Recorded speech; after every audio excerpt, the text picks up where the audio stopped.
Saúde a todos com a paz do Senhor. Louvamos a Deus por estarmos mais uma vez aqui juntos para adorarmos e bendizermos esse Deus Todo-Poderoso.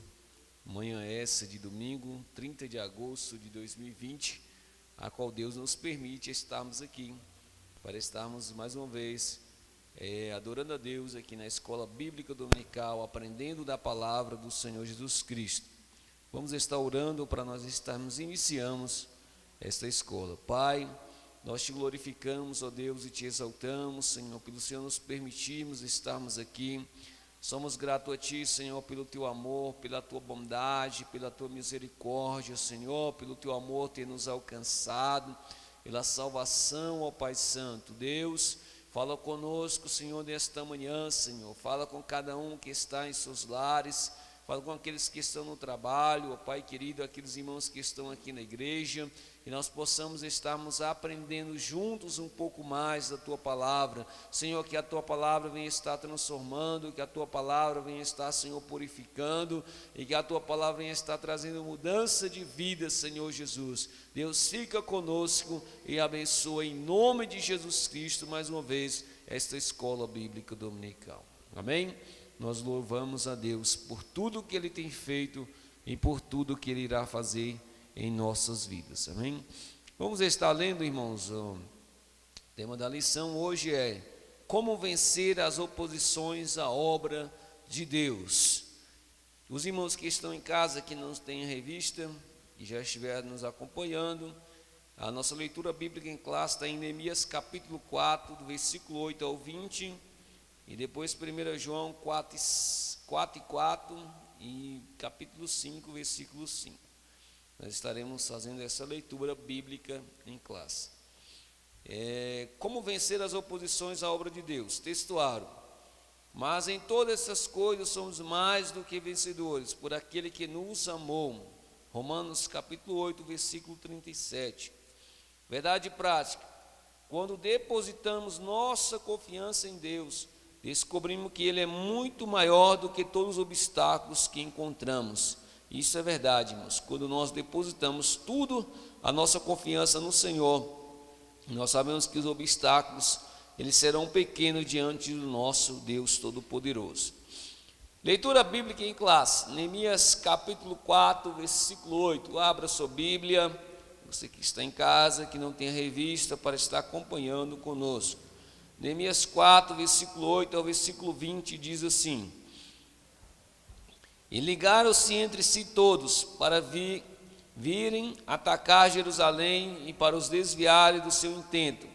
Porém nós oramos ao nosso Deus e pusemos uma guarda contra eles, de dia e de noite por causa deles.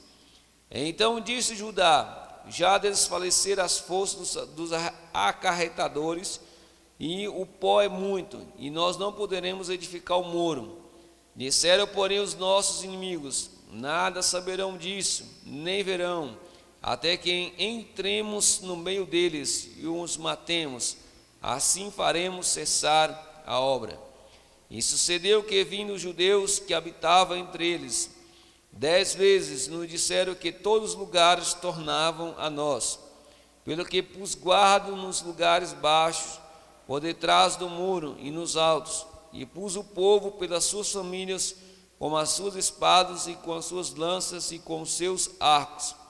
E olhei, e levantei-me e disse aos nobres e aos magistrados e ao resto do povo: não os temais, lembrai-vos do Senhor, grande e terrível, e pelejai pelos vossos irmãos, vossos filhos, vossas mulheres e vossas casas.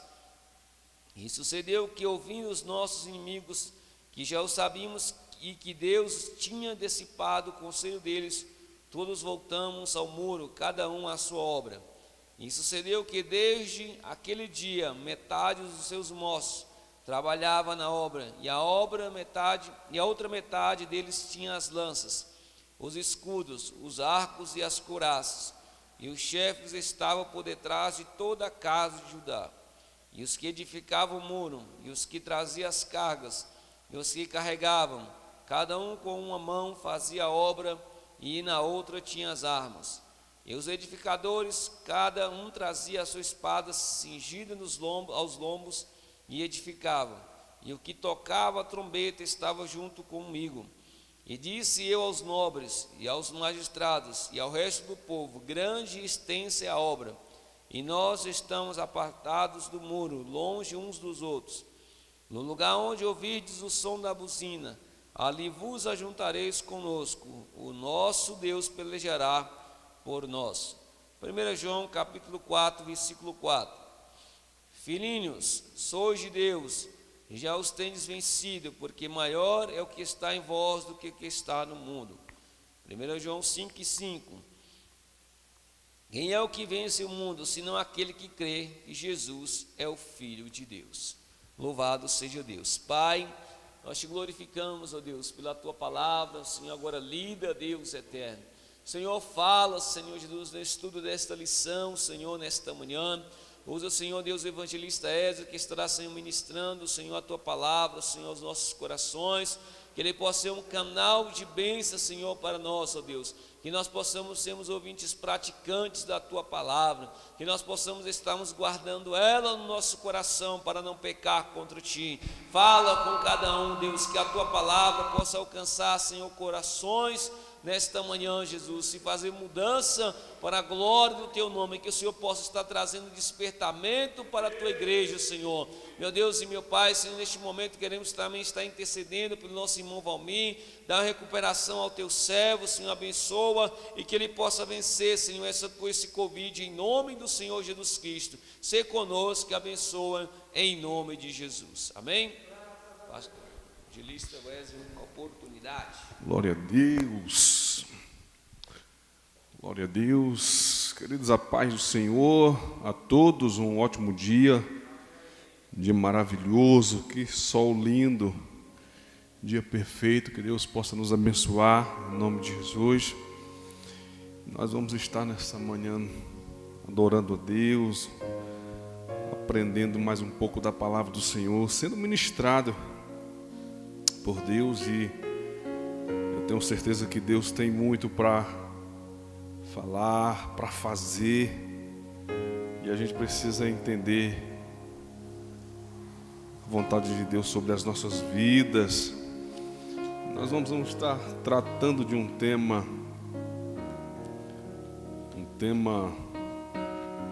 maravilhoso nessa manhã, e eu tenho certeza que Deus vai estar abençoando a minha vida e a tua vida também, né? Porque a palavra de Deus, ela traz edificação para as nossas vidas. Nós vamos estar então meditando e refletindo aqui acerca dessa lição de número 9, né? Como vencer a oposição à obra de Deus. E a gente sabe que as oposições sempre vão existir. Eu estava meditando na lição ontem, esses dias, lendo e vendo que Neemias, quando ele tem a informação de como é que estava Jerusalém, Neemias ele não se acovardou, ele não cruzou os braços, porque ele poderia muito bem, pastor Roger, irmãos, deixar como estava, né? Porque quando a gente se levanta, quando a gente reage para fazer algo, para reconstruir é difícil. Então Neemias, ele poderia ter cruzado os braços diante daquela informação e ter, enfim. Mas não, Jeremias, ele colocou no coração dele de ir atrás, de reconstruir, de ajudar aqueles seus irmãos que estavam precisando da ajuda, estavam ali no cativo, estavam sofrendo. E assim, se a gente parar para analisar friamente, ele tinha uma convicção, porque antes ele orou, antes ele pediu a direção de Deus, para ir reconstruir aqueles muros. Ele pediu um direcionamento do Senhor para tomar a decisão. A decisão de Neemias não foi uma decisão no calor da emoção. Você vê que Neemias ele passou orando por volta de uns 4 meses, orando a Deus, pedindo uma estratégia, pedindo uma direção de Deus para tomar aquela decisão. Aquilo lá não foi uma decisão como muitos de nós tomamos às vezes, na empolgação, na emoção, vai lá e faz. Não, Neemias ele foi muito consciente e com a convicção no coração daquilo que Deus queria. E ele foi orando e Deus foi clareando, Deus foi dando os recursos, Deus foi dando uma estratégia para Neemias. Aí a gente para pensar, não, para isso, então se foi Deus que chamou ele, foi Deus que me enviou, Deus deu a estratégia, então o caminho é livre. Então não vai haver problema, não vai haver dificuldade. Porque a gente imagina, se não, Deus me escolheu, Deus me chamou, a obra que Deus tem para fazer é grande, Deus já falou na profecia, na palavra, já se confirmou. Então não vai haver dificuldade, não vai haver imposição, porque a obra é de Deus, o projeto é de Deus. Há um equívoco nosso quando a gente pensa isso. Por quê? Porque a gente sabe que mesmo sendo chamado de Deus, mesmo sendo escolhido de Deus, mesmo a obra sendo de Deus, sempre vai haver imposições, vai haver pessoas se posicionando contra. As coisas não vão fluir ou acontecer da maneira que a gente acha. As coisas não acontecem no nosso achismo. Então, a gente para friamente para pensar e fala, não, então era para dar tudo certo. Não era para ninguém ter se levantado, não era para ter oposições, e muito pelo contrário. Quando Deus nos chama, quando Deus nos escolhe, quando a gente entende a chamada, o propósito das nossas vidas, sempre vai haver lutas. O próprio Jesus disse, olha, no mundo vocês vão ter aflições, mas vocês têm de bom ânimo, porque eu venci e vós também vão vencer. Quer dizer, há uma palavra liberada de vitória sobre as nossas vidas. Todavia essa vitória vai vir através mesmo das lutas, das dificuldades. Então Neemias, as coisas foram acontecendo, as dificuldades foram surgindo no meio da caminhada. E nessa lição de hoje a gente vai ver qual foi a postura, qual foi a posição, a reação, quem foi os inimigos, quem que atacou, quais as armas e como que nós temos que lutar contra esse inimigo das nossas almas. Então nós vamos lá para a introdução da nossa lição nessa manhã. E a minha oração é que o Espírito Santo possa ministrar e falar de forma bem clara ao nosso coração. A introdução vai dizer assim: na lição 7 observamos como a construção dos muros em Jerusalém provocou uma dura resistência por parte dos samaritanos. Nesta lição iremos observar mais detalhadamente as diferentes formas dos ataques e o modo como os judeus conseguiram vencê-lo e concluir a obra. Aí o primeiro tópico da nossa lição vai dizer qual é a procedência destes ataques. Nós vamos ver quais são as procedências do ataque. No tópico primeiro vai dizer: a Bíblia revela a verdadeira força por trás dos ataques. Ela diz: não temos que lutar contra carne ou sangue, mas sim contra os principados, contra as potestades, contra os príncipes das trevas destes séculos, contra as hostes espirituais da maldade nos lugares celestiais. Efésios 6:12. Portanto, a nossa luta é antes de tudo espiritual. Os inimigos visíveis são meramente instrumentos dos demônios, os quais nos atacam desde que Lúcifer caiu em pecado no céu e foi expulso de lá. Ele tem sido adversário de Deus e de sua obra. Então o autor, o comentarista, está destacando e vai destacar aqui qual é o nosso maior adversário, o nosso maior inimigo das nossas almas. A gente que lida com gente, eu já fui pastor por alguns anos, a gente tem acesso a muitas informações. A gente que lida com gente, a gente lida com diversos problemas. Pastor Rogério está aqui também, já pastoreou muitos anos e sabe que o tanto de informação que a gente tem. E no mundo dos conselhos que a gente dá, às vezes a gente fala que às vezes a gente pega conflito dentro dos lares, às vezes com esposa, às vezes com filho.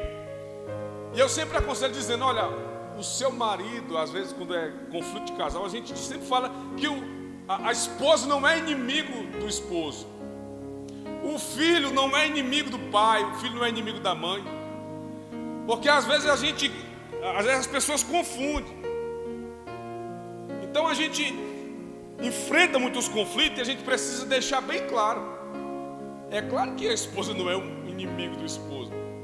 É claro que o filho não é o nosso inimigo. É claro que não é. É claro que por trás de tudo isso, por trás às vezes do filho que dá uma legalidade, ou de um cônjuge que dá uma legalidade, o inimigo por trás tentando destruir a família. O inimigo tentando acabar com o lar, com a harmonia, querendo desconstruir aquilo que Deus tem construído em nós. A Bíblia diz o que? Que nós somos a imagem e semelhança de Deus. E o diabo vai fazer de tudo para tentar desconstruir essa imagem, essa construção de Deus em nós. Então, aquele que dá a legalidade, que dá uma brecha, ele vai ser um instrumento de Satanás. Ele vai ser alguém que vai estar cedendo, dando lugar para, por trás, Satanás lutar. Então, a gente tem que deixar isso bem claro, que a nossa luta não é contra pessoas, não é contra o meu cônjuge, não é contra o meu filho. Por mais que ele pode estar na crise, por mais que ele está na rebeldia, por mais que o relacionamento conjugal às vezes pode não estar bem, mas a gente tem que entender que por trás disso tudo há uma força maligna, um diabo querendo destruir a família, porque a Bíblia vai dizer que o diabo veio fazer o quê? Roubar, matar e destruir. Então a gente tem que entender, às vezes um cede mais, dá lugar ao outro. Sempre o inimigo vai atacar e tentar aquele que tem menos força, aquele que é menos espiritual. Ele tenta em um, se não der, ele tenta no outro, e vai, de qualquer forma, ele vai procurando. A Bíblia diz que o diabo, nosso inimigo, anda em nosso derredor, ungindo procurando a quem possa tragar. Então ele vai tentar de todas as maneiras para tentar destruir. Deixa eu contar uma ilustração para você. Uma vez um camarada sempre ia numa praça e ele tinha 2 galos de briga. No Nordeste às vezes o pessoal faz isso, né? Rinha de galo. E ele sempre apostava, ele falava, hoje quem vai vencer é o galo preto. E apostava com as pessoas, e sempre o galo que ele falava era o galo que ganhava, e os 2 galos eram dele. Ele falou, hoje quem vai ganhar é o branco. E as pessoas curiosas, como é que você sabe quem é que vai vencer? Ele disse, é simples, aquele que eu quero que vença, eu alimento ele um dia, o outro eu deixo se alimentar. Ou seja, aquele que ele alimentava vencia, e aquele que ele não alimentava não tinha força para lutar. E é uma ilustração para a gente parar para analisar. Quem é que está vencendo a luta nossa? Quem vai vencer é aquele que a gente alimentar mais. Se a gente ler a palavra, se a gente orar, se a gente... É claro que o Espírito vai vencer. Agora, se a gente alimentar mais a carne, pode ter certeza que a carne vai sobressair. Ela vai vencer, o inimigo vai ficar, o Espírito vai ficar no cantinho dele lá. Então a gente tem que parar e pensar, quem é que a gente quer que vença? Então o inimigo, a nossa luta é essa, a nossa luta não é contra pessoas.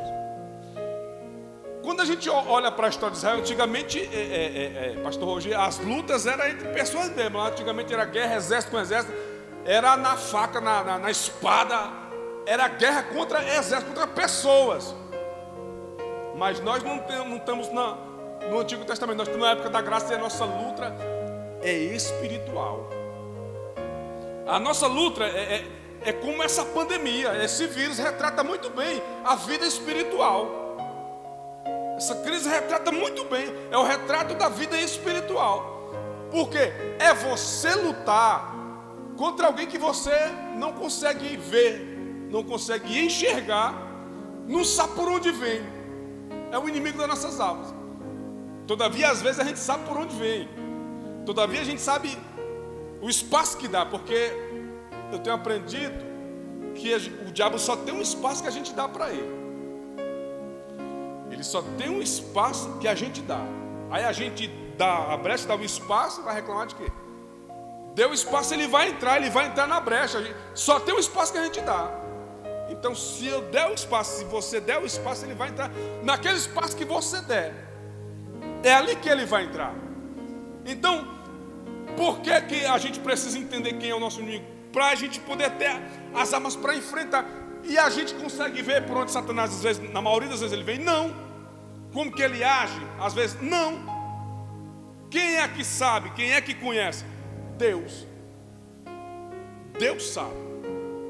Por isso, da importância, e eu gosto dessa verdade prática, nunca foi tão prática nos dias de hoje, esse texto da verdade prática. Quando depositamos a nossa confiança em Deus, descobrimos que Ele é muito maior do que todos os nossos obstáculos. Essa é a verdade prática. Quando a gente deposita, quando a gente coloca nas mãos dele, a gente vai ver que Deus é infinitamente maior do que todo e qualquer obstáculo. Aí esse inimigo invisível a gente não sabe, a gente não conhece, a gente não vê de onde que vem.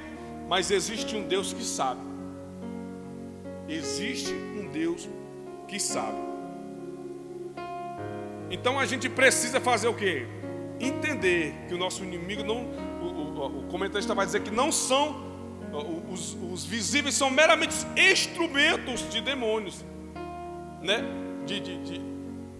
As pessoas que às vezes dão lugar ao diabo para às vezes falar, para às vezes afrontar, para às vezes querer a gente sair do espírito. Às vezes, quantas vezes o diabo às vezes não usa alguém no trabalho, usa alguém na escola, né, para tentar desestruturar, abalar a nossa fé. E a gente sabe que é uma ação maligna, a gente sabe que é uma coisa, que não é a pessoa. Às vezes a gente fica com raiva das pessoas, pastor. E é um erro nosso, às vezes a gente fica com raiva das pessoas. Porque às vezes não é a pessoa, mas ela está sendo usada por alguém. A gente tem que orar em espírito pelaquela pessoa para que Deus transforme, para que Deus mude, para que Deus expulse aquele espírito ruim que age através da vida dela. Porque tem pessoas que dão espaço demais para Satanás. Tem pessoas que dão lugar demais. Então eles estão sendo o quê? Um instrumento. Estão sendo um mero instrumento. Mas a força, o inimigo verdadeiro não é esse visível, mas sim o invisível. É difícil. Que luta, como a gente tem acompanhado, né, nessa pandemia, a loucura. Até agora, até o presente momento ainda, é uma doença ainda que é praticamente desconhecida. É uma doença desconhecida. Eu me lembro que antes de ontem à noite, teve um amigo lá na Ceilândia que foi acometido com esse vírus e o vírus assustou o sistema imunológico dele lá, neurológico. Ele surtou, saiu na rua se jogando na frente dos carros, o bombeiro foi, imobilizou ele, levou para o hospital, inconsciente. O médico falou que não sabe, então fazendo os estudos neurológicos para ver qual foi a reação, o que aconteceu. No hospital lá, quando pensou que tinha recuperado, todo amarrado, depois soltaram ele, depois surtou no hospital de novo, começou a quebrar tudo, virar tudo, amarrou de novo. Então estudando, ou seja, um vírus, uma coisa que ainda tem muita coisa para se buscar ainda, informação a respeito. É um inimigo difícil de se lidar. É um inimigo difícil demais. Você vê que o mundo todo está estudando, correndo atrás. Você imagina o diabo. Você imagine Satanás. Na a esfera espiritual, a ação dele, os demônios. Quanta ação, quanta coisa é orquestrada aí para destruir família, para destruir o filho, para destruir o casal, para a obra de Deus não andar. Quantas imposições não têm sido criadas, geradas nos nossos dias, nos tempos aí. Quando a gente se levanta, quantas coisas se levantam, a gente tem hora que para, rapaz, é a obra de Deus que eu estou fazendo, não é o quê? Mas sempre que você se levantar, se Neemias, quando tem posse da informação de como as coisas estavam lá, foi no momento que Neemias estava vivendo era copeiro do rei, vivia uma vida muito boa, tranquilo, sossegado, poderia muito bem, não mexer com isso não, eu estou tranquilo aqui no meu cantinho, aqui eu vou ficar. Porque se a gente não quer ter imposição, irmão, é só não trabalhar, é só não se levantar, é só não fazer as coisas para Deus. Quer ter luta? Não, fica sem orar, continua, fica sem orar, sem fazer as coisas para Deus, sem se levantar. Não quer ter dor de cabeça, não vai liderar, não. Não pega nada na igreja, não. Porque sempre que a gente se levanta, sempre quando alguém se levanta, as lutas vêm. Mas o que me alegra? Eu me alegro porque em todas essas coisas, Paulo vai dizer que nós somos mais do que vencedores. As lutas vêm, as oposições vêm, o inimigo vem, a gente não sabe onde vem, mas Deus diz que em todas essas coisas nós somos mais do que vencedores. Aí alguns textos antes Paulo vai dizer: quem nos separará do amor de Deus? A morte, a perseguição, a fome. Ele disse: nada pode separar-nos do amor de Deus que está em Cristo Jesus. Então, vai haver problema? Vai. Mas é melhor nós enfrentarmos problemas tendo um Deus do nosso lado, tendo um Deus que pode, um Deus que faz, um Deus que nos defende, que nos ajuda, que nos protege, do que passar a luta longe de Deus. É muito melhor. Aí a gente precisa entender no primeiro ponto, é isso, exatamente. Por trás dos ataques, a verdadeira força é o inimigo. Aí no segundo ponto vai falar qual é a orientação da Bíblia diante desta luta. Aí nós vamos ver aqui algumas orientações. Ele vai, portanto, tomai toda a armadura de Deus para que possais resistir no dia mau, e tendo feito tudo, fica firme. Efésios 6:13. Deixa eu ler esse Efésios 6:13. Aqui é algo que chama a nossa atenção e a gente precisa se atentar para esse detalhe. Porque ele vai dizer que a gente tem que tomar o quê? Toda a armadura de Deus. Efésios 6:13. Portanto, essa versão aqui é a versão viva, eu gosto dela. Diz assim: portanto, usem cada peça da armadura de Deus para que possa resistir o inimigo sempre que ele atacar. Veja bem, e quando tudo estiver acabado, vocês ainda estejam de pé. O que ele está nos orientando é para pegar toda a armadura de Deus. O que é que tem acontecido, irmão Flávio, nesses dias? É porque alguns cristãos só querem parte da armadura de Deus.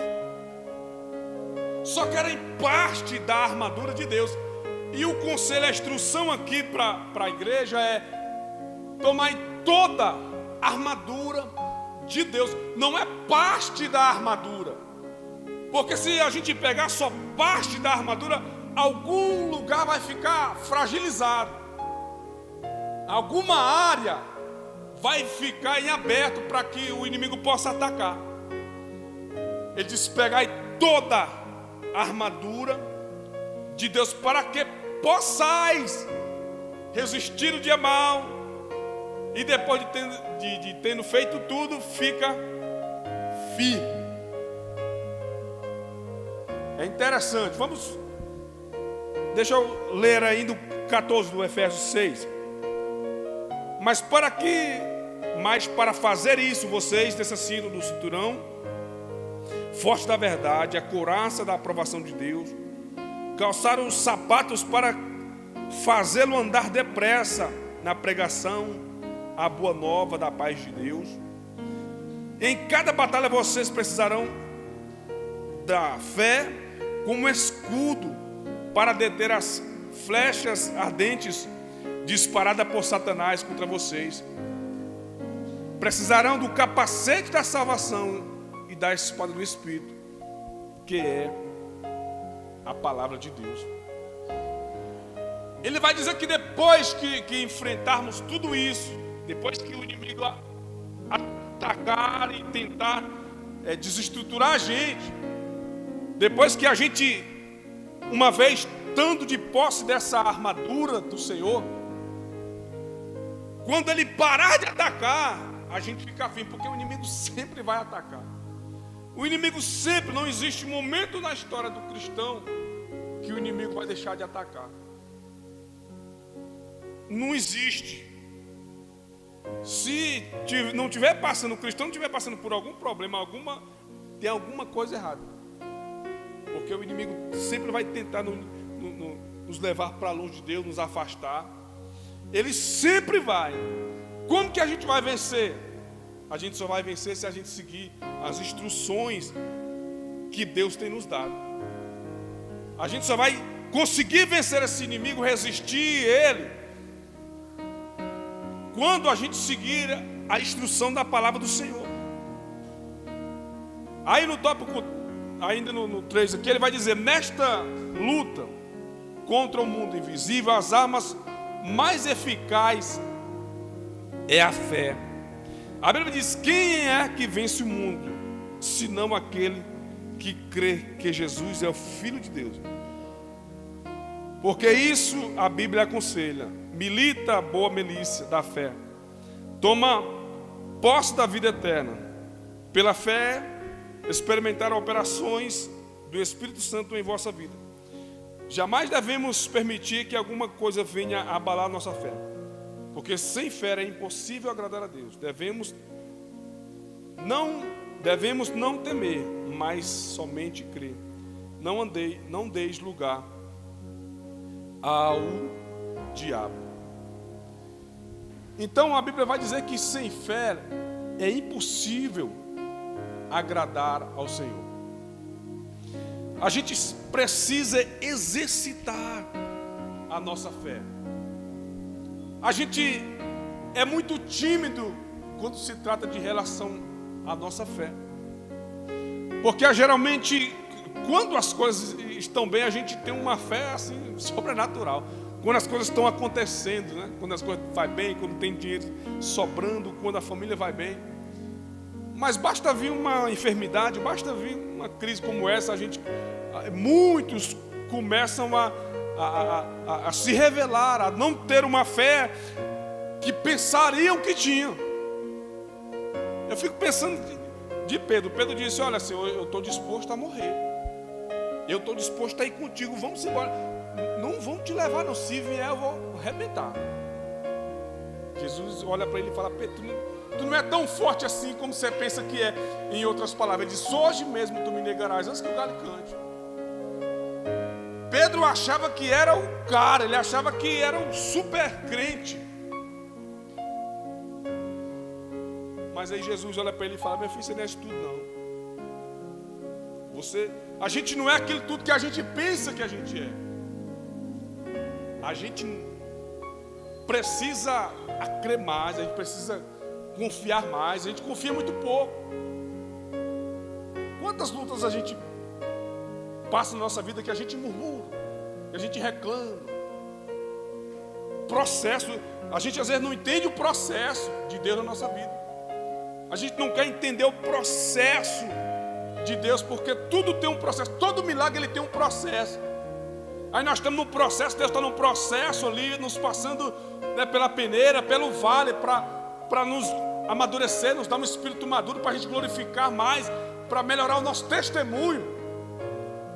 E às vezes a gente não entende. Dentro do processo a gente está reclamando, dentro do processo a gente está murmurando, mas é nesse processo que a gente precisa exercitar a nossa fé. outro dia eu ouvi alguém falando que depois que inventaram o dipirona, nunca mais ninguém orou por dor de cabeça. Eu me lembro que uma certa vez, lá no setor, eu estava com uma dor de cabeça. Aí eu falei, amor, vamos orar aqui rapidinho para essa dor de cabeça passar, que eu não aguento. Não tinha um remédio, não tinha dipirona. Aí a gente ajoelhou, orou. Fui só levantar. A dor de cabeça acabou. Mas a gente hoje em dia, pastor Roger, a gente é refém da medicina de tudo. A gente já não tem exercitado a nossa fé como deveria. Orar por dor de cabeça, corra simples. Mas a gente só quer orar, sabe por quê? Pelas coisas difíceis. A gente está igual Naamã. O camarada mandou Naamã dar 7 mergulhos. Naamã disse, vou nada. Aí alguém do exército chegou para Naamã e disse, Naamã, se ele tivesse pedido uma coisa difícil, tu faria?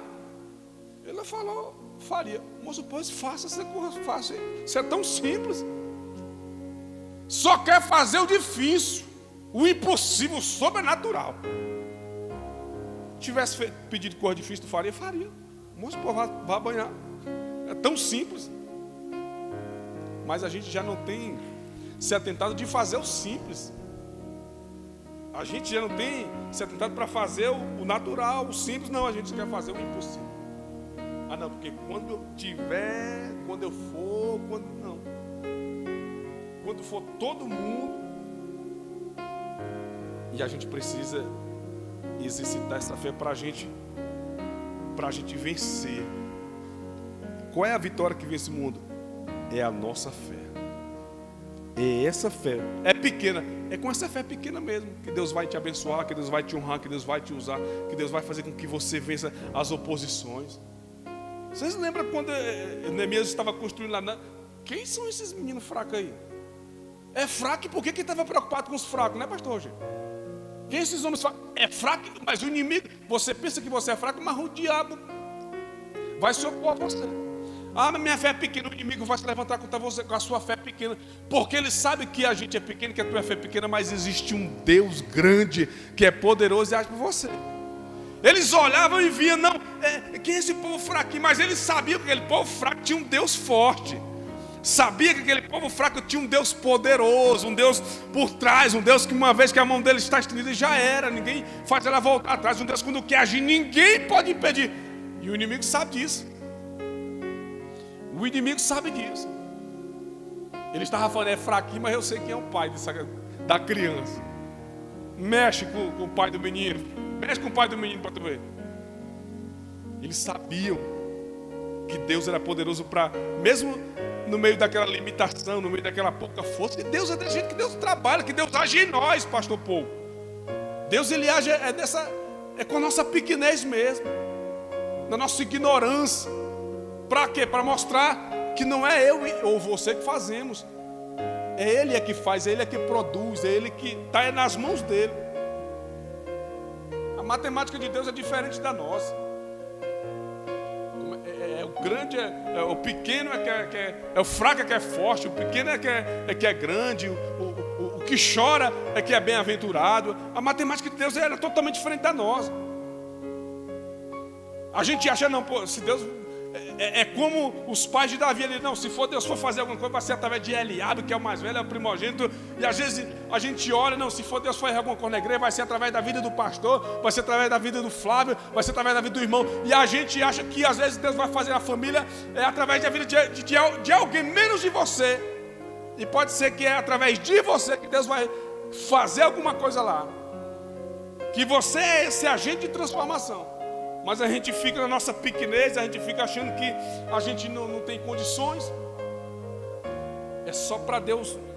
Ele faz o reviravolta que eu acho maravilhoso nas nossas vidas. Ele é maravilhoso. No 4 aqui ele vai dizer: nesta luta as armas devem ser o que? Espirituais. Só as nossas armas espirituais atingem e alcançam os reais inimigos, os demônios. As armas carnais só nos prejudica, por muitas vezes leva-nos a dar lugar ao inimigo. Aí ele vai dizer aqui que não adianta as nossas lutas carnais, as nossas armas carnais, só nos prejudica. As únicas armas que a gente vai conseguir lutar, conseguir vencer, é as armas espirituais. Ah, não, mas eu sou inteligente, eu tenho capacidade, eu tenho habilidade, não adianta de nada. Eu tenho dinheiro, eu tenho recurso. Também não vai adiantar. As lutas, o nosso inimigo invisível, irmão, o comentarista vai dizer aqui que não adianta de nada as nossas armas carnais. A única arma que o crente vai vencer a luta dele é com as armas espirituais. Quais são as armas espirituais? Mais na frente, daqui a pouco a gente vai ver algumas delas, mas a gente pode falar alguma coisa que não tem como. Qual é a arma do crente? As armas espirituais que a gente tem, Francisco? A palavra de Deus, a oração, o jejum. Sabe, então as armas espirituais, somente com elas que a gente vai conseguir vencer. Aí tem gente que tem tanta habilidade aí, tem gente que é tão sábia, mas às vezes não usa a arma espiritual. Ele tem arma natural, humanas. O diabo está muito preocupado com a arma natural, não está, pastor? Ele está muito preocupado com o que você aprendeu, com o que... Ele não está preocupado com isso. Ele está preocupado com o que a gente é diante de Deus, com a nossa postura, com o nosso testemunho. Então, isso é uma forma da gente exercitar nossas armas espirituais. Porque senão, meu amigo, não adianta, a gente não vai vencer.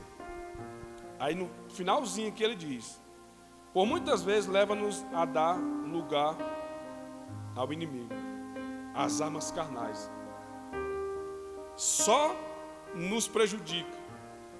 Ou seja, então não tem como fazer uso delas. A única arma que a gente, o cristão, precisa é as armas espirituais. No segundo ponto da nossa lição, que vai falar, o inimigo procura atingir o quê? A nossa fé. Vai falar, o inimigo ataca com arma do desprezo. Diziam, que fazem estes fracos judeus? De fato, em nós mesmos somos fracos. Paulo diz, quando estou fraco, então sou forte. Quando o crente é tentado e se compara com o inimigo, está em perigo. Foi esta tentação que derrubou Israel. Quando os 10 espias disseram, não podemos subir contra aquele povo, porque é mais forte do que nós. O que é que o comentarista diz aqui que a gente pode pegar para nós? Que de fato, queridos, a gente é fraco mesmo. E Deus não chamou a gente porque a gente era forte, não. Porque a gente era alguma coisa. Muito pelo contrário. Deus nos chamou porque a gente não era nada. Não tinha capacidade de nada. E a gente achava, não, Deus escolheu esse irmão porque não existe isso. Nós não valíamos nada. E Ele nos comprou com o seu sangue. Então a gente tem que, a primeira coisa, entendeu isso? A gente não é digno. É igual aquele centurião. Senhor, olha, eu estou com o meu criado lá, e eu não sou digno que tu vá na minha casa, não. Eu acho que isso, pastor, hoje é a ceia. É entender, eu não sou digno. Porque o camarada, não, eu sou digno, eu mereço. Sabe, isso aqui, ó, eu fiz isso aqui, tá vendo? Isso aqui é porque eu orei, isso aqui é... Não. Quando a gente entende que a gente não é disso, eu não sou digno, você nem pisa os pés lá na minha casa. Você pisa não, a minha casinha lá não merece te receber não. Manda uma palavra. Quando ele falou isso, filho, Jesus falou, pode ir embora, filho. Então começa por aí. A gente diz, nós não somos dignos. Tudo é pela misericórdia e pela graça dele. Aí o exemplo que o comentarista dá aqui é dos espias que foram espiar a terra que manava leite e mel. Eles foram lá e constataram que de fato a terra era muito boa, havia fruto. É como Deus havia falado mesmo. Só que aí você conhece muito bem esse roteiro aqui. Aí 10 espias, não, lá negócio é difícil, o negócio tem gigante demais. Realmente tem, foi constatado, é verdade, mas nós não vamos, o povo de lá é forte, a gente não vai conseguir vencer. Discurso de desânimo, discurso de que tem muita gente nessa pandemia com discurso de derrota, que não vai, essa retomada vai ser difícil, o negócio não vai acontecer, meu Deus, está difícil demais. Discurso de perdedor. Aí o que Caleb e Josué falou?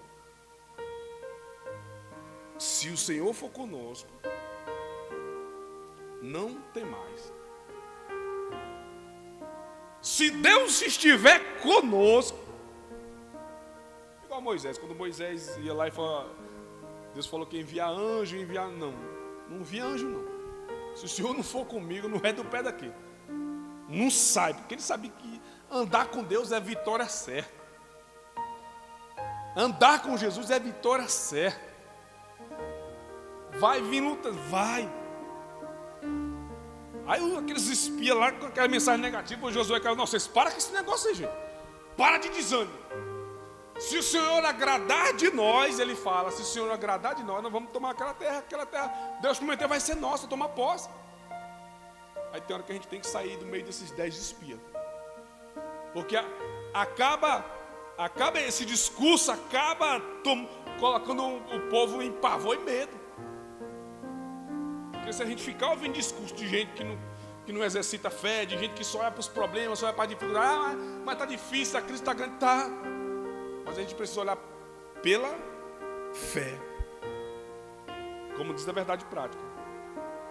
E quando a gente olha para Deus, vê que Deus é maior do que todos os obstáculos. Deus é maior do que todos eles. Aí Josué disse, não, nós vamos prevalecer, nós vamos conseguir vencer. Porque ele sabia que, irmão, não é da capacidade deles. Não é porque eles tinham uma estratégia, não é porque eles eram experientes de guerra. Não, a vitória vem, não é porque você é o bambambam, não. É porque Deus é que faz a gente vitorioso, vencedor. Não é porque não, é quando a gente entende, como aquele chefe centurião, nós não somos dignos, Deus, o Senhor sabe a nossa pequenez, a nossa fragilidade, o quanto há uma carência em nós de Ti, e o quanto precisamos de Ti. Fez assim, se postou assim, entendeu? Aí Deus dá a vitória.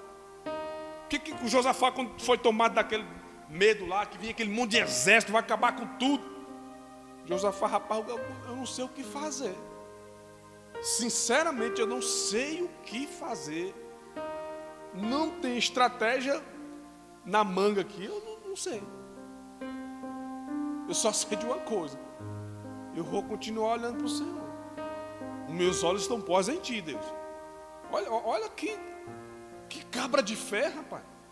Não sabe o que fazer. É a gente que tem hora que a gente olha para os quatro e fala, rapaz, e agora? Não vê nada clareando. Eu falei, e agora? E agora? Aí do nada o negócio clareia. Do nada a porta abre. Do nada Deus muda. É maravilhoso. Isso é o que é entender que não tem a capacidade de mudar, de mover, mas existe um Deus no céu que muda, que transforma. A gente às vezes olha para um parente, alguém, e fala, rapaz, a gente olha e não consegue ver.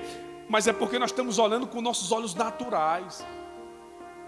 E nós já vimos aqui que as nossas armas carnais não adiantam de nada. Se nós olharmos com o nosso olhar natural, a gente só vai ver impossibilidade.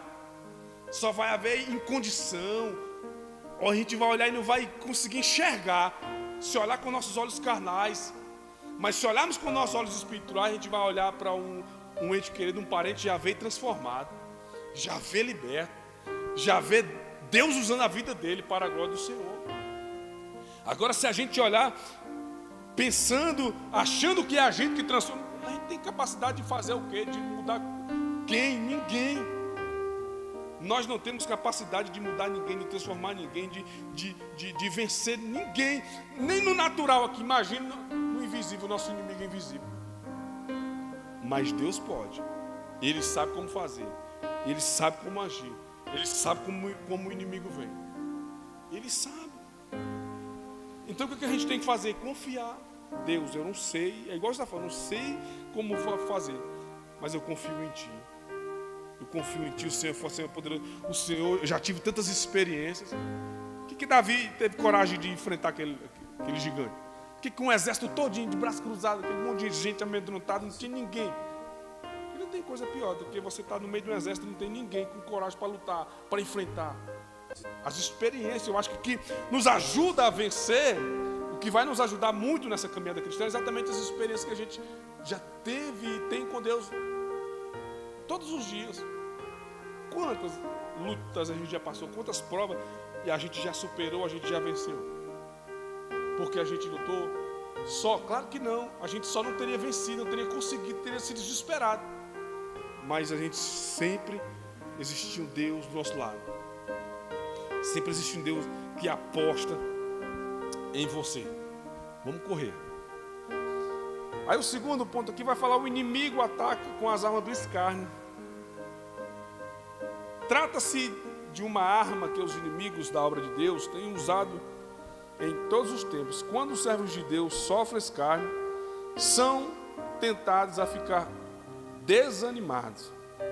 Todos devemos lembrar que isso é o que os fiéis sempre tiveram que suportar.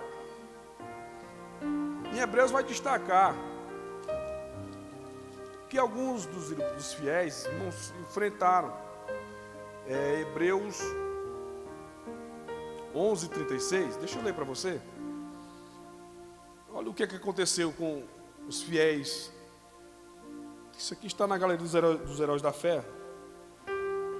Você vai encontrar Hebreus 11, na minha versão diz assim: alguns foram escarnecidos, em suas costas foram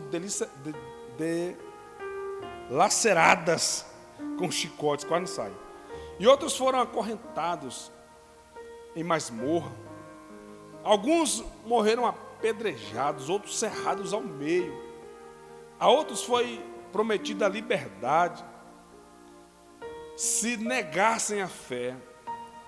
Depois foram mortos à espada. Alguns andaram de um lado para o outro, em pele de ovelhas e de bodes, vagando pelos desertos e montanhas, escondendo-se em covas e cavernas.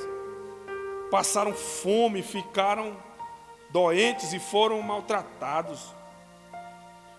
Bons demais para este mundo, estes homens de fé, embora tivessem confiado em Deus, receberam a sua aprovação, e nenhum deles recebeu tudo quanto Deus havia prometido, porque Deus queria que eles experimentassem, participassem das recompensas ainda melhores do que estavam preparadas para nós.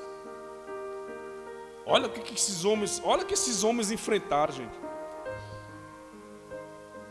A Bíblia diz que um deles morreram sem experimentar a promessa deles em vida, porque Deus tinha algo muito melhor para eles lá na eternidade, pastor. Crente sofre, você pensa que não? Luta, foram maltratados, chicoteados, fizeram de tudo, alguns para negar a fé, nega. E eles estavam ali, ó. Jesus na cruz ali, bora, tu é filho de Deus, desce, bora, solta todo mundo, vamos embora, mostra aí, manifesta o teu poder. Vamos lá.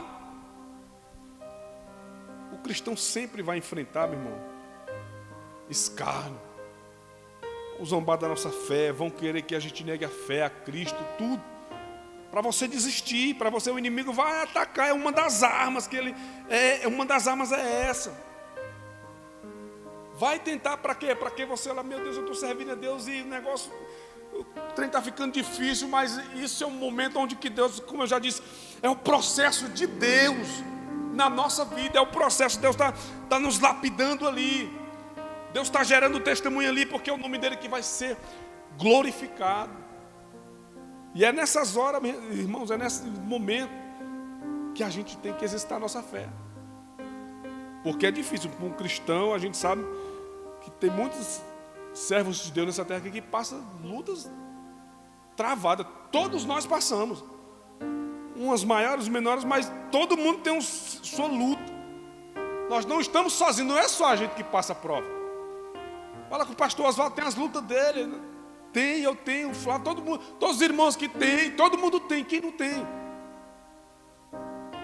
Mas aí é nessa hora que a gente precisa acreditar, confiar. Não, Deus está no controle, Deus está no comando, Deus vai abençoar, Deus vai virar esse cativeiro, eu vou contar a minha vitória também, vai chegar em nome de Jesus. E se não cumprir aqui na eternidade, nós vamos estar com Deus, para a glória do nome de Jesus. Em nome de Jesus. Vamos correr.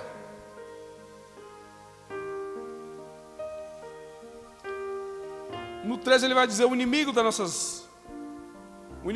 chama a nossa atenção para a imensidade da tarefa. Verificarão os montes de pó, as pedras que foram queimadas? Isso é uma pergunta, o povo perguntou a Neemias lá, olhando a dificuldade, ele falou, não.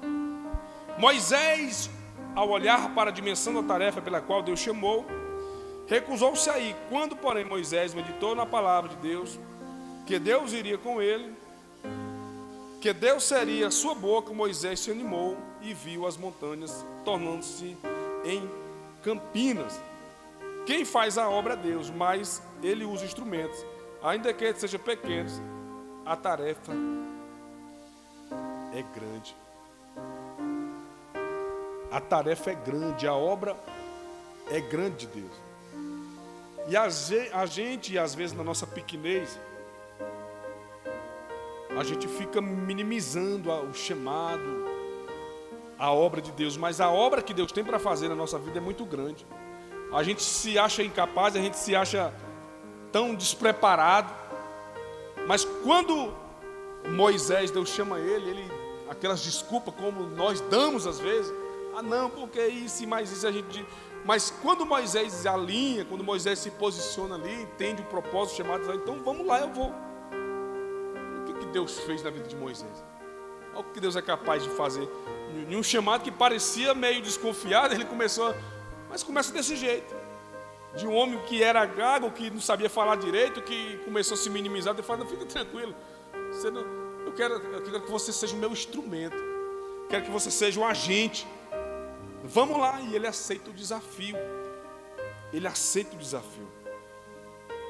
Então, quando a gente entende, aceita o desafio, a vitória vem, não tem jeito. Correr. 4, o inimigo usa contra nós os boatos e mentiras. Os samaritanos, eles falavam calúnias contra Neemias, dizendo que ele pelejava a constituir-se rei.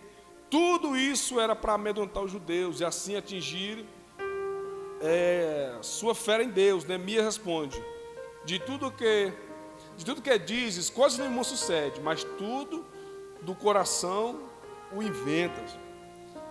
Para escrever, torna-se recomendáveis em tudo, por honra ou por desonra, por infâmia ou por má fama. Jesus aconselhou aqueles que sofrem acusações mentirosas a alegrar-se e exaltarem, a não atentarem para os que falam deles. Então o povo criou um boato, dizendo que Neemias queria constituir-se rei, e o povo com medo da reação que viria esses boatos, essas fofocas, com medo de morrer. Aí Neemias falou, não, isso aí é tudo invenção, calúnia. Tem coisa pior do que mentiras, boatos. Irmão, isso aqui é exatamente para tentar atingir a nossa fé. Não tem coisa pior. Então, ele chama a atenção aqui. Eles ficaram com aquelas boatas, aquelas mentiras ali, para que ele colocar medo no povo, para aquela notícia ir longe, porque ia haver uma rebelião e o povo com medo de morrer. Rapaz, se essa conversa chega aí, se o homem sabe dessa notícia que você quer ser rei, vai dar problema. Eles ficaram com medo, assustados, querendo. E Neemias chamou a atenção e falou, não, isso é coisa deles, são mentiras, são invenções. Como essa época agora, a gente tem vivido tanta fake news, tanta mentira na rede social, meu Deus. A gente tem que ter muito cuidado no que aquilo que a gente lê. Que as pessoas têm a mania de querer passar a informação primeiro. Não, eu passei primeiro. Eu já passei um monte de fake news sem saber. Porque você quer estar passando informação, quer estar informando o povo, e às vezes não apura a fonte, não apura a informação direita. Aí os boatos vão indo, as mentiras vão indo, e você sendo um agente de Satanás ali, nas redes sociais. É um perigo. Então, irmão, informação, a gente não pode acreditar em tudo que a gente lê, não. Em tudo que a gente ouve, a gente tem que ter muito cuidado com isso. Porque a gente não se pode matar, mas às vezes em Facebook, rede social, a gente vê, pastor fulano fez isso, pastor fez isso. A gente tem que ter muito cuidado de curtir, de compartilhar informações e boatos e mentiras. Isso é um perigo, até para a gente mesmo. Imaginou? Inventar uma calúnia, um boato com a tua vida e sair nas redes sociais. A gente tem que ter muito cuidado, que isso aqui pode arrebentar, jogar um lá na... Então eles tentaram fazer isso aqui para abalar, porque isso aqui acaba, querendo ou não, mentira, acaba gerando um desconforto espiritual muito grande, seja na igreja, seja na família.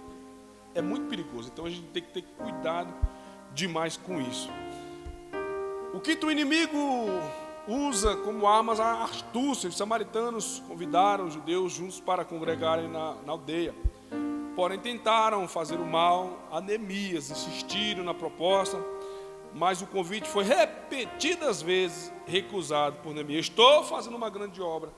Não poderia ser.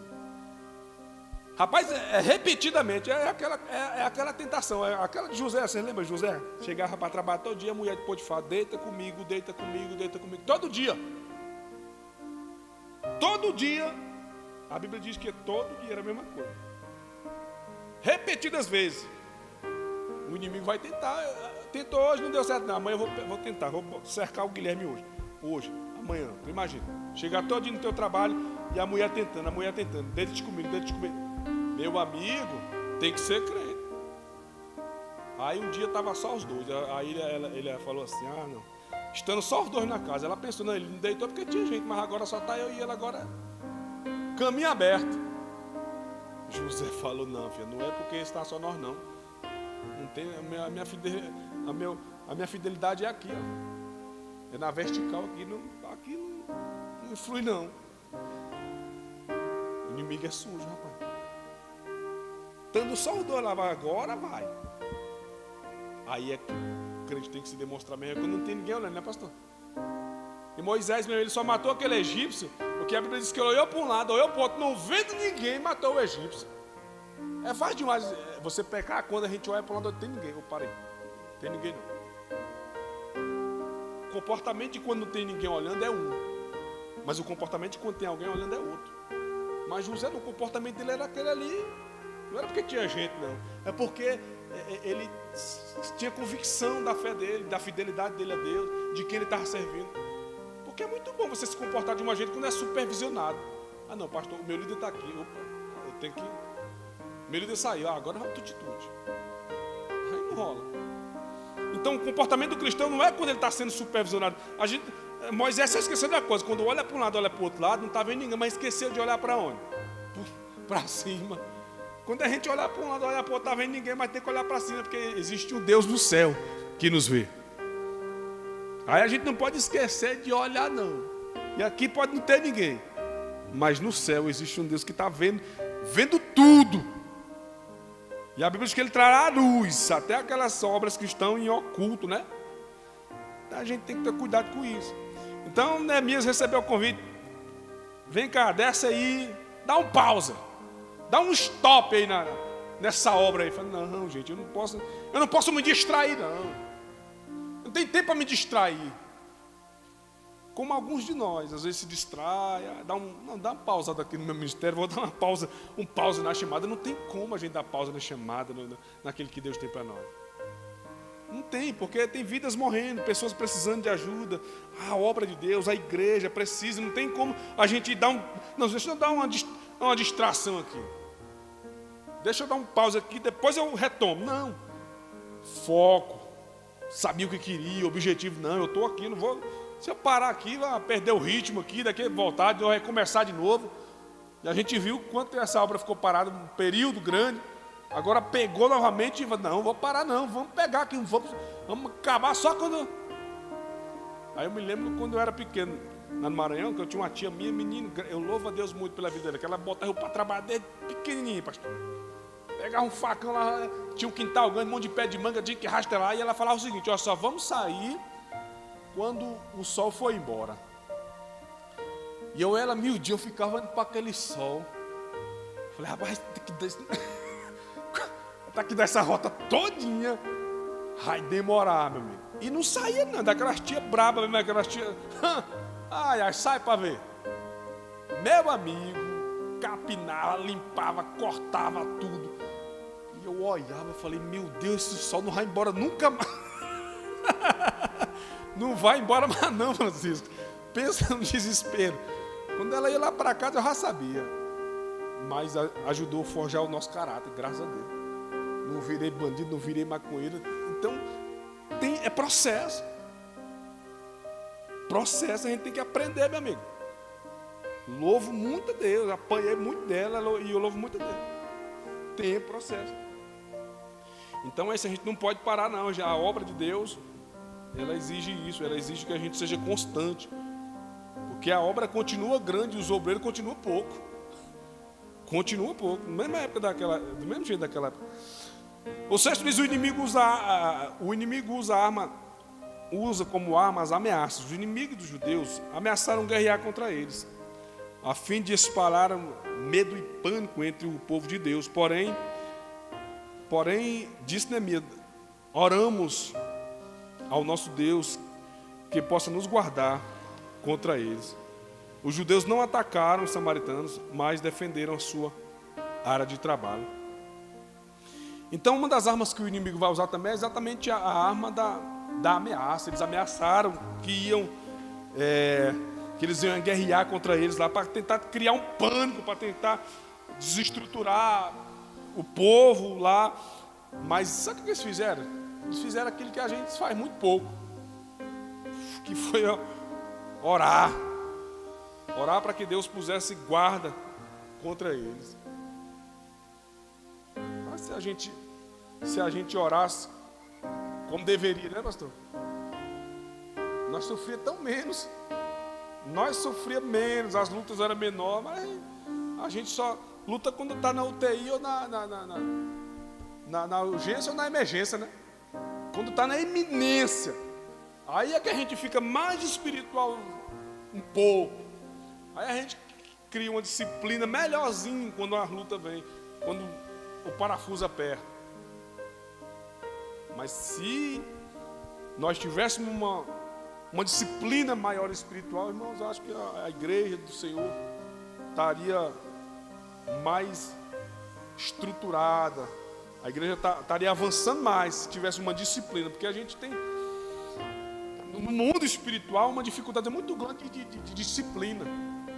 A gente, para ser disciplinado para as coisas seculares, a gente é 10. A gente, menino, arrebenta, chega no horário, bate ponto bonitinho, cumpre o protocolo no secular de forma invejável. Agora, nas coisas espirituais, a gente não tem tanta disciplina como deveria ter. A gente não é tão focado como deveria ser. É uma falha nossa. É uma falha nossa que a gente precisa ir corrigindo enquanto antes. Porque essa disciplina é importante. No mundo espiritual tem que haver disciplina. As coisas de Deus não é bagunçada, não. Precisa de disciplina. Então, o inimigo tentou aqui ameaçar, e ele vai tentar sempre. Vamos no 3 para nós fechar. Qual é o segredo da vitória de Neemias e dos judeus? Ah, meu irmão, aqui é o segredo, a senha. Pega aí, é a senha.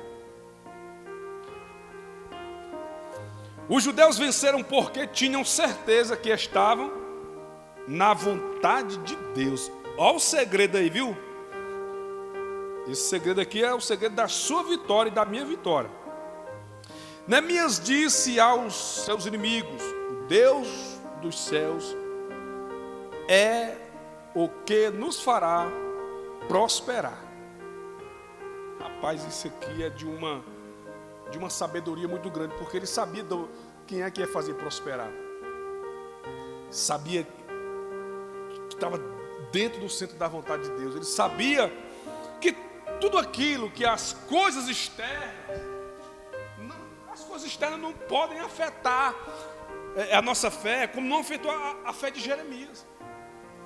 Você viu que desde o primeiro momento de Neemias, dessa reconstrução, muitas coisas externas, fofoca, gente, inimigo, gente se posicionando, gente querendo impedir, mas em nenhum momento você vai ver influenciando nas decisões de Jeremias internamente, dentro do espírito dele, porque ele estava muito convicto do chamado, ele estava muito convicto de quem estava conduzindo, quem estava na frente, de quem era o autor daquela obra.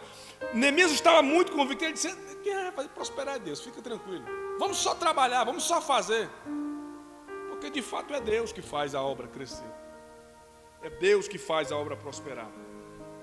O que Deus requer de nós é só um posicionamento, porque se a gente parar para pensar, nas grandes vitórias de luta do povo de Israel, Israel não teve que levantar uma palha, não teve que levantar uma espada, uma flecha.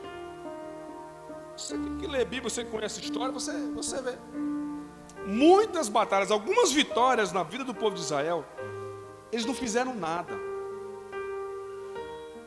Minto, eles fizeram uma coisa, eles se posicionaram diante de Deus. Só se posicionaram, só fizeram aquilo que Deus estava pedindo. Mas eles não levantaram uma paia. Porque quando a gente se posiciona, e muitas vitórias que a gente vai ter, é só você se posicionar. Está agradando, fazendo a vontade de Deus, que muitas vitórias, é Deus que vai pelejar por nós. É Deus que, Jesus fala, o Senhor pelejará por vós, e vós calareis. As vitórias maiores nossas não são a gente que vence, não é a gente que luta, é Deus. Os maiores testemunhos nossos não foram vitórias que a gente lutou, que eu fiz, não. As maiores vitórias é a provisão de Deus, é Deus movendo, é Deus fazendo no mundo invisível, que a gente nem imaginava se refletindo no mundo físico para a gente, para dar vitória para nós. Então você pode ver que muitas vitórias que você vai ter, você não vai precisar lutar. Mas se você se posicionar, se você se alinhar, alinha o teu coração com o coração de Deus, você vai ver as vitórias chegando, você vai ver que é Deus que fará você prosperar. Aí o comentarista continua dizendo: Neemias sabia que o Senhor havia enviado a Jerusalém e que pelejava por eles. Esta certeza nos guarda de precipitações. Aí vai dizer Provérbio 29 e 20, deixa eu ler. Provérbio 29 e 20 nessa versão. Provérbio 29 e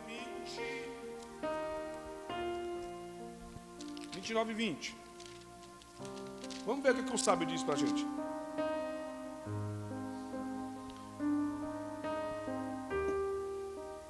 É o 20.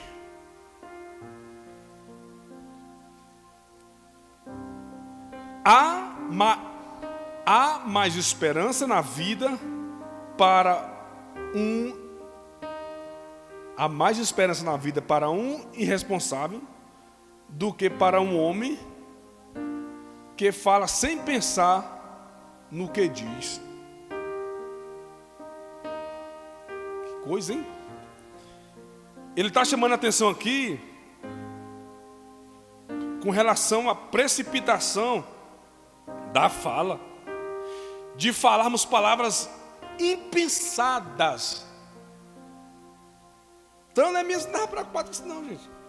Ele não estava se precipitando, ele não estava fazendo nada baseado em emoção, nada disso. Consciente, sabendo daquilo que Deus estava na frente. E quando Deus estava na frente, ele chegou ao coração dele. Podemos sim governar o nosso espírito. Provérbio 16, 32. Então, isso aqui é o primeiro ponto do segredo da vitória de Neemias. Certeza que estava na vontade de Deus. O segundo, os judeus venceram pela oração. Então, primeiro eles entenderam que estava na vontade de Deus. Depois eles venceram por quê? Neemias era um homem de oração.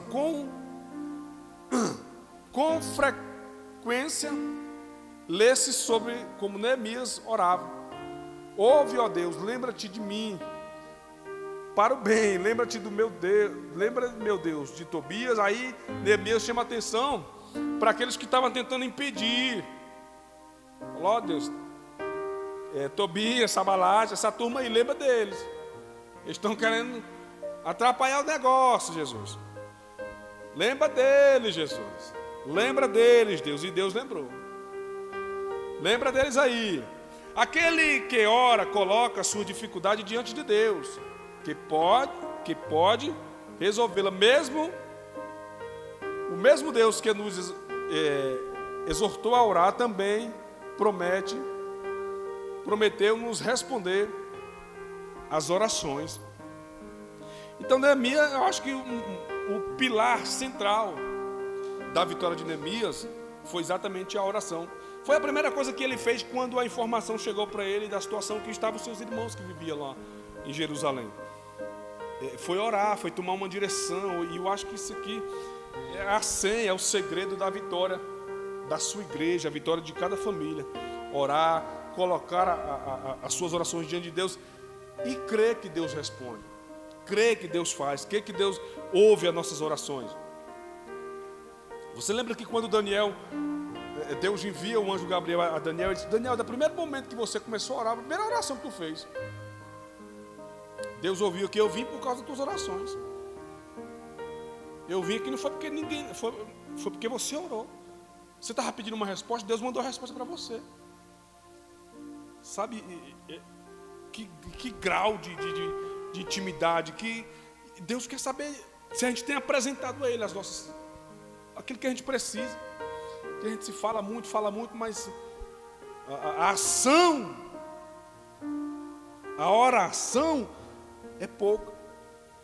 Aí no 13 ele vai dizer: devemos também orar sem cessar. Aí Jesus vai dar aqui umas instruções. O comentarista destaca aqui o Lucas 18:1, que é exatamente daquela parábola, daquela viúva lá que importuna um juiz que era ímpio, que era iníquo, mas ela estava lá: julga minha causa, e de tanto perturbar ela: rapaz, chega, eu não aguento te ver aqui mais. Eu vou resolver o teu problema, porque eu não estou aguentando mais. A prova fosse assim, Deus fala: não, rapaz, eu não aguento mais ouvir a voz desse. Deixa eu abençoar essa menina, esse moço, que eu não aguento mais. É difícil essa queixa, né, pastor? É difícil ouvir uma queixa dessa que a gente está... Para um pouquinho, filho. Dá um stop aí na oração, você está orando demais. Essa que a gente tem que ter uma reserva de oração. Tem que ter uma reserva de oração, porque, gente, oração a gente fala, mas a oração é difícil demais. Você orar, pastor, é difícil demais. Você dobrar o seu joelhinho ali, passar uma hora... Quem não tem costume de orar, se passar 10 minutinhos já é no joelho assim, dá conta de levantar que dá cãibra nas pernas. Não dá não. Porque orar não é fácil, o inimigo vai, principalmente pensando no mundo de hoje, nessa geração de hoje, porque o que tem, a gente que veio lá do Nordeste, a gente sabe que a cultura é totalmente diferente daqui com relação às coisas. Então, no Nordeste da vida, hoje, claro que avançou um pouco, mas antigamente você não tinha quase distração. Você não tinha distração. Uma capital dessa aqui é tanta distração, a gente se distrai tanto. Muitos a fazer essa tecnologia, essas plataformas, essas ferramentas que a gente tem hoje. Então a gente gasta muito tempo naquilo que não deveria. Nós estamos igual Marta, sem tempo de estar aos pés de Jesus. Sem tempo, Marta a fazer demais. Nós estamos a Marta dessa geração. Muitos a fazer muita coisa, casa, menino para servir, e a gente tem parado muito pouco para ouvir. Jesus chamou a atenção dela: Marta, você está trabalhando demais. Você para um pouquinho, que correria é essa? Olha a melhor parte aqui, quem escolheu, ó. Olha aqui quem está sendo edificado, ó. A melhor parte tá nos pés. E a gente parece que a melhor parte a gente está colocando no último lugar da nossa agenda. Está nos pés, quer estar orando, quer estar pedindo a Deus para Deus mudar o rumo da nossa história. A gente está indo, daqui a pouco a senha grita, e aí? Daqui a pouco a gente, da nossa igreja aqui, eu acho que já uns 5 irmãos, e Jesus já gritou a senha, contando com o jovem. Menino, qual que era a senha? Grita, e aí? Vai ficar casa a casa, vai ficar tudo aí, vai só dar problema depois. Se tiver dinheiro, então vai ver, né? Então, aquilo que é importante, aquilo que vai ficar para a eternidade, é que tem que ser levado em conta. É claro que não tem como a gente desvincular. Tem coisas no mundo físico aqui que reflete no mundo espiritual. E tem coisas no mundo espiritual que reflete no nosso mundo físico aqui. Tem como desligar um do outro, não, porque nós somos seres espirituais e naturais também. Reflete aqui. Ações nossas aqui, movimentos, ações nossas aqui no mundo físico vai refletir no mundo espiritual. A Bíblia diz: se aproxima-se de Deus e Ele se aproximará de você. Você dá um passo, você vem para a igreja, você busca Deus, você está se aproximando dele, Ele está se aproximando de você. Então a gente precisa fazer esse elo, essa ligação. Aí, para fechar, o A do 3, ele vai dizer: é impedir que alguma coisa nos estorve a orar. Encontrando-nos apenas na oração, precisamos de uma espécie de autodisciplina. Até comentei sobre isso: disciplina, autodisciplina, de autocontrole sobre nós próprios. Aí ele destaca aqui exatamente sobre Marta: não dispunha tempo para ficar aos pés de Jesus porque estava ocupada demais. Quando começarmos a orar, aparecem muitos obstáculos, mas devemos ser vitoriosos. Temos que ter a vitória também em nossos pensamentos, porque o inimigo quer nos impedir de orar, de pensar em outras coisas, persistir em oração, que o diabo procure tornar pesada e difícil a oração. Daniel orou 21 dias, ele vai falar aqui da oração da viúva, vai falar da oração de Jesus e outras tantas orações. Então, irmãos, não tem como. Isso foi por isso que ele deixou por último aqui, que a vitória ele destacou por último aqui nesse ponto aqui, que o segredo é a oração. Quer ter vitória, filhão? Então ore, não desista, insista. Você vai ter sempre um inimigo tentando te derrubar, tentando te puxar para trás, tentando te desanimar, tentando fazer você parar. Mas você tem que saber que está na vontade de Deus. Deus tem um grande plano na tua vida, na tua alma. Deus quer salvar a tua família, a tua casa. Não desiste, os inimigos sempre vão se levantar, sempre vai ter imposição. Quando você se levantar para orar, para buscar Deus, para vir para a igreja, né? Você não olha para que as coisas externas não mude aquele que tem dentro de você, o Espírito Santo, a fé que Deus colocou dentro de você. Eu me lembro que quando Jesus chama os discípulos, uns dizem que é Elias, outros dizem que é um dos profetas. Aí Jesus olha para ele: e vós, quem diz que eu sou? Olhando para os discípulos. Jesus queria saber se as informações que eles estavam ouvindo estavam afetando naquilo que estava sendo ministrado na vida deles. Eu quero saber de vocês, os outros eu sei que eles estão pensando, mas e vós, quem diz que eu sou? Porque as coisas externas, o que acontece na nossa volta não pode influenciar naquilo que Deus tem feito em nós. Pode ouvir, pecou, fez aquilo. Esses dias eu estava até ontem comentando com um irmão que veio comigo. Falei: rapaz, comentando sobre escândalo de pessoas, de padre, de pastor. Eu falei: não, isso aí vai existir. A Bíblia diz que é necessário que venha um escândalo, mas ai daquele por quem vier o escândalo. Agora a gente não pode generalizar, porque se a gente for generalizar, tem um médico que fez um procedimento errado ali. Todos os médicos não prestam. Nenhum padre fez não presta. Não, a gente não pode generalizar. A gente não pode generalizar, jamais. Agora a gente tem que entender que sempre vai haver um inimigo para tentar te derrubar, desanimar. Se colocou de pé, meu filho, é luta. Se você orar pela tua família, você pagar um preço, vai se levantar, não vai existir. Jesus, os discípulos, o povo de Israel, nós não estamos imunes, não. Nós somos da mesma linhagem, da mesma família. Nós estamos aqui, vamos enfrentar isso. Jesus deixou bem claro. Jesus, quando orou pela igreja, ele disse: Pai, eu peço que não os tire do mundo, mas que o Senhor guarde, o Senhor preserve. Enquanto eu estive lá, cuidei.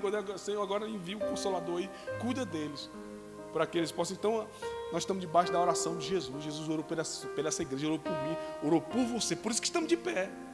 Porque ele orou pela sua igreja, para Deus guardar, para Deus abençoar. Por isso que tem sido bênção. A obra é grande, o chamado é grande. O inimigo sempre vai se posicionar para impedir, para tentar o avanço, para tentar a reconstrução de qualquer área da nossa vida. Mas nós vamos conseguir vencer. Você e sua família. Que Deus abençoe a tua vida, Deus abençoe a tua casa, que Deus te dê força para você vencer. Que nós vemos nos cercar das armas espirituais. Das armas espirituais. Que é com ela que a gente vai vencer, é com elas que a gente vai avançar, confiando, crendo, não desestabilizando em nenhum momento a nossa fé, mas sempre acreditando, sempre crendo, porque olhando para Deus, a gente vai ver que Ele é maior do que todos os nossos obstáculos, no nome de Jesus. Que Deus abençoe. Eu quero louvar a Deus e agradecer a Deus pela oportunidade, em nome de Jesus. Pastor Oswaldo. Glória a Deus, louvado seja o Senhor. Obrigado, meu pastor Ezio.